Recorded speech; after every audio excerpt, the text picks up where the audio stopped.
సంవత్సరకాల Bible పఠన ప్రణాళికలో 224వ రోజు ఆగస్ట్ 11వ తారీఖు. ఈనాటి అనుదిన బైబిల్ పఠనములో 4 అధ్యాయములు పరిశుద్ధ గ్రంథములోని పాత నిబంధన గ్రంథము నుండి, దినవృత్తాంతములు 2వ గ్రంథములోని 1వ అధ్యాయము, 2వ అధ్యాయము, 3వ అధ్యాయము మరియు 4వ అధ్యాయము. ఈనాటి భాగములోని 4 అధ్యాయములలో మొదటి అధ్యాయము పరిశుద్ధ గ్రంథములోని 14వ పుస్తకమైన పాత నిబంధన గ్రంథము నుండి దినవృత్తాంతములు 2వ గ్రంథము ప్రారంభము. దినవృత్తాంతములు 2వ గ్రంథములో ఉన్న 36 అధ్యాయములలో మొదటి అధ్యాయము, అందులో ఉన్న 17 వచనములు. దావీదు కుమారుడైన సొలొమోను తన రాజ్యమందు స్థిరపరచబడగా అతని దేవుడైన యెహోవా అతనితో కూడా ఉండి అతనిని బహుఘనుడైన రాజునుగా చేసెను. యెహోవా సేవకుడైన మోషే అరణ్యమందు చేయించిన దేవుని సమాజపు గుడారము గిబియోను నందుండెను గనుక సొలొమోను సహస్రాధిపతులకును శతాధిపతులకును న్యాయాధిపతులకును ఇశ్రాయేలీల పితరుల ఇండ్లకు పెద్దలైన వారికందరికిని, అనగా ఇశ్రాయేలీలకందరికిని ఆజ్ఞ ఇయ్యగా సమాజకులందరూ సొలొమోనుతో కూడా కలిసి గిబియోను నందుండు బలిపీఠమునొద్దకు పోయిరి. దావీదు దేవుని మందసమును కిర్యత్యారీము నుండి తెప్పించి యెరూషలేమునందు దాని కొరకు గుడారము వేసి తాను సిద్ధపరిచిన స్థలమున ఉంచెను. హూరు కుమారుడైన ఊరికి పుట్టిన బెసలేలు చేసిన ఇత్తడి బలిపీఠము అక్కడి యెహోవా నివాస స్థలము ఎదుట ఉండగా సొలొమోనును సమాజపు వారును దాని యొద్ద విచారణ చేసిరి. సమాజపు గుడారము ముందర యెహోవా సన్నిధి నుండి ఇత్తడి బలిపీఠమునొద్దకు సొలొమోను పోయి దాని మీద 1000 దహన బలులను అర్పించెను. దినవృత్తాంతములు 2వ గ్రంథము 1వ అధ్యాయము 7వ వచనము నుండి. ఆ రాత్రి యందు దేవుడు సొలొమోనునకు ప్రత్యక్షమై, నేను నీకు ఏమి ఇయ్యగోరుదువో దాని అడుగుమని సెలవీయగా సొలొమోను దేవునితో ఈలాగు మనవి చేసెను, నీవు నా తండ్రి అయిన దావీదు ఎడల బహుగా కృపచూపి అతని స్థానమందు నన్ను రాజుగా నియమించియున్నావు గనుక దేవా యెహోవా, నీవు నా తండ్రి అయిన దావీదునకు చేసిన వాగ్దానమును స్థిరపరచుము. నేల ధూళియంత విస్తారమైన జనుల మీద నీవు నన్ను రాజుగా నియమించియున్నావు. ఈ నీ గొప్ప జనమునకు న్యాయము తీర్చే శక్తిగలవాడెవడు? నేను ఈ జనుల మధ్యను ఉండి కార్యములను చక్కపెట్టునట్లు తగిన జ్ఞానమును తెలివిని నాకు దయచేయము. అందుకు దేవుడు సొలొమోనుతో ఈలాగు సెలవిచ్చెను, నీవు ఈ ప్రకారము యోచించుకుని ఐశ్వర్యమునైనను సొమ్మునైనను ఘనతనైనను నీ శత్రువుల ప్రాణమునైనను దీర్ఘాయువునైనను అడుగక నేను నిన్ను వారి మీద రాజుగా నియమించిన నా జనులకు న్యాయము తీర్చుటకు తగిన జ్ఞానమును తెలివిని అడిగియున్నావు. కాబట్టి జ్ఞానమును తెలివియు నీకియ్యబడును. నీకన్నా ముందుగానున్న రాజులకైనను నీ తరువాత వచ్చు రాజులకైనను కలుగని ఐశ్వర్యమును సొమ్మును ఘనతను నీకిచ్చెదను అని చెప్పెను. పిమ్మట సొలొమోను గిబియోనులో నుండు సమాజపు గుడారము ఎదుటనున్న బలిపీఠమును విడిచి యెరూషలేమునకు వచ్చి ఇశ్రాయేలీయులను ఏలుచుండెను. దినవృత్తాంతములు 2వ గ్రంథము 1వ అధ్యాయములో ఉన్న 14వ వచనము నుండి. సొలొమోను రథములను గుర్రపు రౌతులను సమకూర్చెను. 1400 రథములను 12,000 గుర్రపు రౌతులను అతనికి ఉండెను. వీరిలో కొందరిని అతడు రథములుండు పట్టణములలో ఉంచెను, కొందరిని తన రాజ సన్నిధిని ఉండుటకు యెరూషలేములో ఉంచెను. రాజు యెరూషలేమునందు వెండి బంగారములను రాళ్లంత విస్తారముగాను సరళ మ్రానులను షెఫేలా ప్రదేశమునున్న మేడి చెట్లంతా విస్తారముగాను సమకూర్చెను. సొలొమోనునకుండు గుర్రములు ఐగుప్తులో నుండి తేబడెను. రాజు వర్తకులు ఒక్కొక్క గుంపునకు నియామకమైన ధరనిచ్చి గుంపులు గుంపులుగా కొని తెప్పించిరి. వారు ఐగుప్తు నుండి కొని తెచ్చిన రథం ఒకటింటికి 600 తులముల వెండియు, గుర్రం ఒకటింటికి 150 తులముల వెండియు నిచ్చిరి. హిత్తీయుల రాజులందరి కొరకును సిరియా రాజుల కొరకును వారు ఆ ధరకే వాటిని తీసుకొనిరి. ఇంతటితో దినవృత్తాంతములు 2వ గ్రంథములోని 1వ అధ్యాయములో ఉన్న 17 వచనములు పూర్తి చేయబడినవి. ఈనాటి భాగములోని 4 అధ్యాయములలో 2వ అధ్యాయము దినవృత్తాంతములు 2వ గ్రంథములోని 2వ అధ్యాయములో ఉన్న 18 వచనములు. సొలొమోను యెహోవా నామ ఘనత కొరకు ఒక మందిరమును, తన రాజ్య ఘనత కొరకు ఒక నగరును కట్టవలనని తీర్మానము చేసుకుని బరువులు మోయుటకు 70,000 మందిని, కొండల మీద మ్రానులు కొట్టుటకు 80,000 మందిని ఏర్పరచుకుని వీరి మీద 3,600 మందిని అధిపతులుగా ఉంచెను. సొలొమోను తూరు రాజైన హీరాము నొద్దకు దూతల చేత ఈ వర్తమానము పంపెను. నా తండ్రి అయిన దావీదు నివాసమునకై ఒక నగరును కట్టతలచియుండగా నీవు అతనికి సరళ మ్రానులను సిద్ధము చేసి పంపించినట్లు నాకును దయచేసి పంపించుము.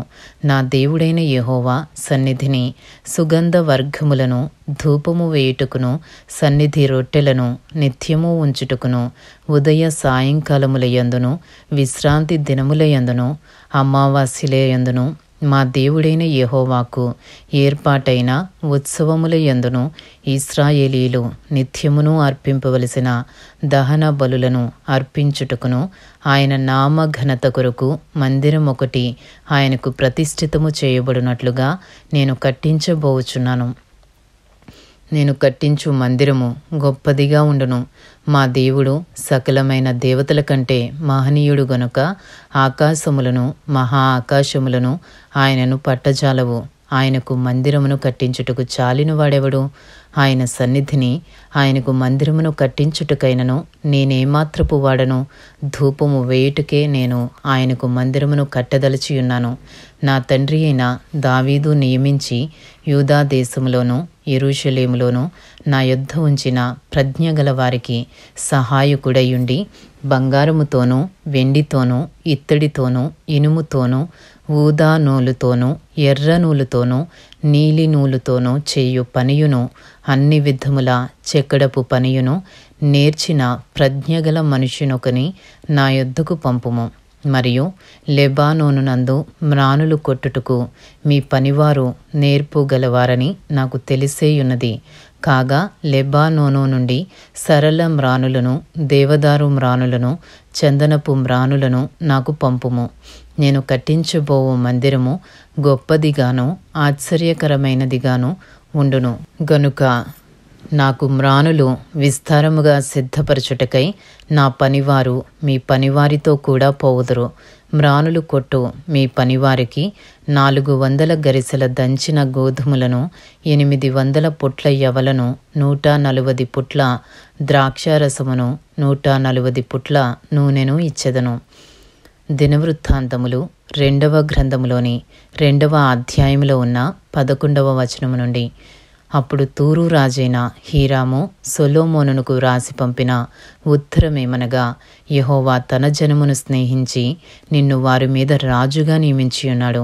యెహోవా ఘనత కొరకు ఒక మందిరమును, నీ రాజ్య ఘనత కొరకు ఒక నగరును కట్టించుటకు తగిన జ్ఞానమును తెలివియు గల బుద్ధిమంతుడైన కుమారుని రాజైన దావీదునకు దయచేసిన భూమ్యాకాశములకు సృష్టికర్తయగు ఇశ్రాయేలీల దేవుడైన యెహోవా స్తుతినొందునుగాక. తెలివియు వివేచనయు గల హూరాము అనునొక చురుకైన పనివానిని నేను నీ యొద్దకు పంపుచున్నాను. అతడు దాను వంశపురాలగు ఒక స్త్రీకి పుట్టినవాడు. వాని తండ్రి తూరు సంబంధమైనవాడు. అతని బంగారముతోనూ వెండితోనూ ఇత్తడితోనూ ఇనుముతోనూ రాళ్లతోనూ మ్రానులతోనూ ఊదా నూలుతోనూ నీలి నూలుతోనూ సన్నపు నూలుతోనూ ఎర్ర నూలుతోనూ పని చేయగల నేర్పరి అయినవాడు. సకల విధముల చెక్కడపు పనియందును మచ్చులు కల్పించుటయందును యుక్తి కలిగి నీ పనివారికిని నీ తండ్రి అయిన దావీదు అను నా ఏలినవాడు నియమించిన ఉపాయశాలలకును సహకారి అయి వాటన్నిటినీ నిరూపించుటకు తగిన సామర్థ్యము గలవాడు. ఇప్పుడు నా ఏలినవాడు చెప్పియున్న గోధుమలను, యవలను, నూనెను, ద్రాక్షారసమును నీ సేవకుల చేతికిచ్చి వారిని సాగనంపిన ఎడల మేము నీకు కావలసిన మ్రానులన్నీయు లెబానోను నందు కొట్టించి వాటిని నీ కొరకు సముద్రము మీద తెప్పలుగా యొప్పేకు కొని వచ్చెదము. తరువాత నీవు వాటిని యెరూషలేమునకు తెప్పించుకొనవచ్చును అని రాసెను. 2వ దినవృత్తాంతములు 2వ అధ్యాయము 17వ వచనము నుండి. సొలొమోను తన తండ్రి అయిన దావీదు ఇశ్రాయేలు దేశమందుండిన అన్యజాతి వారినందరినీ ఎన్నిక వేయించిన ఎన్నిక ప్రకారము వారిని లెక్కింపగా వారు 1,83,600 మంది అయిరి. వీరిలో బరువులు మోయుటకు 70,000 మందిని, పర్వతములందు మ్రానులు కొట్టుటకు 80,000 మందిని, జనుల మీద అధిపతులుగా ఉండి పని చేయించుటకు 3,600 మందిని అతడు ఏర్పరచెను. ఇంతటితో దినవృత్తాంతములు 2వ గ్రంథంలోని 2వ అధ్యాయములో ఉన్న 18 వచనములు పూర్తి చేయబడినవి. ఈనాటి భాగములోని 4 అధ్యాయములలో 3వ అధ్యాయము దినవృత్తాంతములు 2వ గ్రంథములోని 3వ అధ్యాయములో ఉన్న 17 వచనములు. తరువాత సొలొమోను యెరూషలేములో తన తండ్రి అయిన దావీదునకు యెహోవా ప్రత్యక్షమైనప్పుడు మోరియా పర్వతమందు దావీదు స్థిరపరిచిన స్థలమున యెబూసీయుడైన వర్నాను కళ్ళమందు దావీదు ఏర్పరిచిన స్థలమున యెహోవాకు ఒక మందిరమును కట్టనారంభించెను. తన ఏలుబడిలో 4వ సంవత్సరము 2వ నెల 2వ దినమందు దాని కట్టనారంభించెను. దేవుని మందిరమునకు సొలొమోను పునాదులు ఏర్పరచెను. పూర్వపు కొలల ప్రకారము పొడవు 60 మూరలు, వెడల్పు 20 మూరలు. మందిరపు ముఖ మంటపము మందిరపు పొడుగును బట్టి 20 మూరలు వెడల్పు, 120 మూరలు ఎత్తు. దాని లోపలి భాగమును ప్రశస్తమైన బంగారముతో అతడు పొదిగించెను. మందిరపు పెద్ద గదిని దేవదారు పలకలతో కప్పి వాటిపైన మేలిమి బంగారమును పొదిగించి పై భాగమున ఖర్జూరపు చెట్ల వంటి పనియు గొలుసుల వంటి పనియు చెక్కించి ప్రశస్తమైన రత్నములతో దానిని అలంకరించెను. ఆ బంగారము పర్వయీము నుండి వచ్చినది. మందిరపు దూలములను, స్తంభములను, దాని గోడలను, దాని తలుపులను బంగారముతో పొదిగించి గోడల మీద కెరూబులను చెక్కించెను. మరియు అతడు పరిశుద్ధ స్థలమొకటి కట్టించెను. దాని పొడవు మందిరపు వెడల్పును బట్టి 20 మూరలు, దాని వెడల్పు 20 మూరలు. 1200 మనుగుల మేలిమి బంగారుతో అతడు దాని పొదిగించెను. మేకుల ఎత్తు 50 తులముల బంగారు. మీది గదులను బంగారముతో పొదిగించెను. అతి పరిశుద్ధ స్థలమునందు చెక్కడపు పనిగల 2 కెరూబులను చేయించి వాటిని బంగారుతో పొదిగించెను. ఆ కెరూబుల రెక్కల పొడవు 20 మూరలు, ఒక్కొక్క రెక్క 5 మూరల పొడుగు. అది మందిరపు గోడకు తగులుచుండెను. 2వది జతగానున్న కెరూబు రెక్కకు తగులుచుండెను. ఈ ప్రకారము చాచుకునిన ఈ కెరూబులు రెక్కలు 20 మూరలు వ్యాపించెను. కెరూబులు పాదముల మీద నిలువబడెను. వాటి ముఖములు మందిరపు లోతట్టు తిరిగి ఉండెను. అతడు నీలి నూలుతోనూ ఊదా నూలుతోనూ ఎర్ర నూలుతోనూ సన్నపు నార నూలుతోనూ ఒక తెరను చేయించి దానిమీద కెరూబులను కుట్టించెను. ఇదియుగాక మందిరము ముందర ఉండుటకై 35 మూరల ఎత్తుగల 2 స్తంభములను, వాటి మీదికి 5 మూరల ఎత్తుగల పీటలను చేయించెను. గర్భాలయమునందు చేసినట్టు గొలుసు పని చేయించి స్తంభముల పైభాగమున దాని ఉంచి 100 దానిమ్మ పండ్లను చేయించి ఆ గొలుసు పని మీద తగిలించెను. ఆ 2 స్తంభములను దేవాలయము ఎదుట కుడి తట్టున ఒకటియు ఎడమ తట్టున ఒకటియు నిలువబెట్టించి కుడి తట్టు దానికి యాకీను అనియు ఎడమ తట్టు దానికి బోయజు అనియు పేర్లు పెట్టెను. ఇంతటితో దినవృత్తాంతములు 2వ గ్రంథములోని 3వ అధ్యాయములో ఉన్న 17 వచనములు పూర్తి చేయబడినవి. ఈనాటి భాగంలోని 4 అధ్యాయములలో 4వ అధ్యాయము దినవృత్తాంతములు 2వ గ్రంథములోని 4వ అధ్యాయములో ఉన్న 22 వచనములు. అతడు 20 మూరలు పొడుగును 20 మూరలు వెడల్పును 10 మూరలు ఎత్తును గల ఒక ఇత్తడి బలిపీఠమును చేయించెను. పోత పోసిన సముద్రపు తొట్టి ఒకటి చేయించెను. అది ఈ అంచుకు ఆ అంచుకు 10 మూరల ఎడము గలది. దాని ఎత్తు 5 మూరలు, దాని కైవారము 30 మూరలు. దాని క్రింది తట్టున ఎద్దులు రూపింపబడి ఉండెను. అవి ఒక్కొక్క మూరకు 10 ఉండెను. అవి ఆ సముద్రపు తొట్టిని ఆవరించెను. ఎద్దులు 2 వరుసలు తీరియుండెను. అవి తొట్టితో కూడనే పోతపోయబడెను. అది 12 ఎద్దుల మీద నిలువబడెను. 3 ఎద్దులు ఉత్తరపు తట్టు, 3 పడమటి తట్టు, 3 దక్షిణపు తట్టు, 3 తూర్పు తట్టు చూచుచుండెను. సముద్రపు తొట్టి వాటిపై నుంచబడెను. వాటి వెనుకటి పార్శ్వములన్నీయు లోపలికి తిరిగి ఉండెను. అది బెత్తెడు దళము గలది. దాని అంచు గిన్నె అంచు వంటిదై తామర పుష్పములు తేల్చబడి ఉండెను. అది 30 పుట్ల నీళ్లు పట్టును. 2వ దినవృత్తాంతములు 4వ అధ్యాయము 6వ వచనము నుండి. మరియు దహన బలులుగా అర్పించు వాటిని కడుగుటకై కుడి తట్టుకు 5ను ఎడమ తట్టుకు 5ను 10 స్నానపు గంగాలములను చేయించెను. సముద్రము వంటి తొట్టియందు యాజకులు మాత్రము స్నానము చేయుదురు. మరియు వాటిని గూర్చిన విధిననుసరించి 10 బంగారపు దీపస్తంభములను చేయించి దేవాలయమందు కుడి తట్టున 5ను ఎడమ తట్టున 5ను ఉంచెను. 10 బల్లలను చేయించి దేవాలయమందు కుడి తట్టున 5ను ఎడమ తట్టున 5ను ఉంచెను. 100 బంగారపు తొట్లను చేయించెను. అతడు యాజకుల ఆవరణమును పెద్ద ఆవరణమును దీనికి వాకిండ్లను చేయించి దీని తలుపులను ఇత్తడితో పొదిగించెను.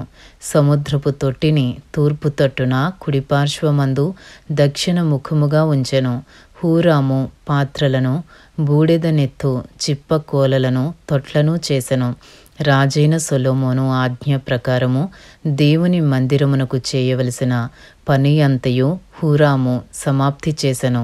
దాని వివరమేమనగా 2 స్తంభములు, వాటి పల్లెములు, వాటి పైభాగమునకు చేసిన పీటలు, వీటి పల్లెములు, ఆ స్తంభముల శీర్షముల 2 పల్లెములను కప్పుటకైన 2 అల్లికలు, ఆ స్తంభముల శీర్షముల 2 పల్లెములను కప్పునటి అల్లిక, అల్లికకు 2 వరుసలుగా చేయబడిన 400 దానిమ్మ పండ్లు, మట్లు, మట్ల మీద నుండు తొట్లు, సముద్రపు తొట్టి, దాని క్రింద నుండు 12 ఎద్దులు, పాత్రలు, బూడిద నెత్తు చిప్పకోలలు, ముండ్ల కొంకులు మొదలైన ఉపకరణములు.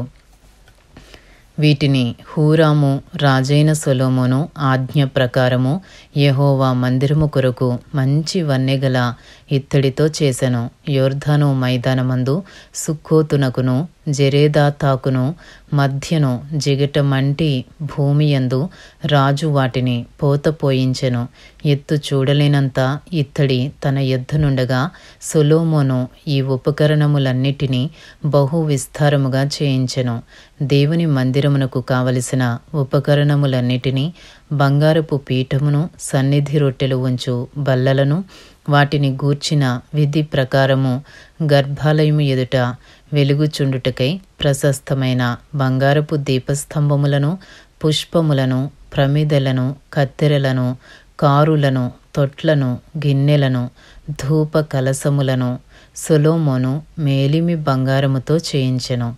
మరియు మందిర ద్వారము లోపలి తలుపులను, అతి పరిశుద్ధ స్థలము యొక్క లోపలి తలుపులను, దేవాలయపు తలుపులను అన్నీయు బంగారముతో చేయబడెను. ఇంతటితో దినవృత్తాంతములు 4వ అధ్యాయములో ఉన్న 22 వచనములు పూర్తి చేయబడినవి.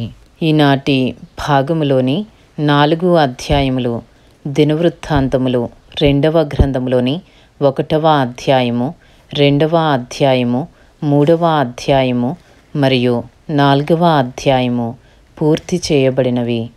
Thank you lord.